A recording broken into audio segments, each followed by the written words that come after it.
பேசிக்கிட்டு இருக்க, எதையாவது பேசி வெறியேற்றி விடாது. நீ போட்டா போடு, போடலைன்னா போ.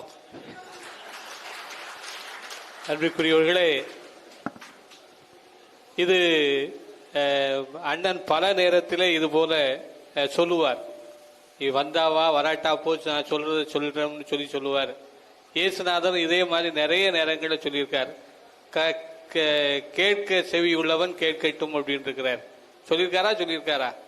நீங்கள் பார்த்தும் பார்ப்பதில்லை, கேட்டும் கேட்பதில்லை, சிந்திப்பதில்லை அப்படின்னு சொல்லி நிறைய இடங்களை சொல்லியிருக்கிறார். ஏன் அப்படின்னு சொன்னா, உண்மையை சொல்லும் போது யாரும் என்ன பண்றதில்லை, ஏத்துக்கிறது கிடையாது. அதுதான் பெரிய கொடுமையான விஷயம். இன்னைக்கு அவர் இவ்வளவு கத்திக்கிட்டு இருக்கிறாருன்னா அதான் பெரிய பிரச்சனையே. சரியா?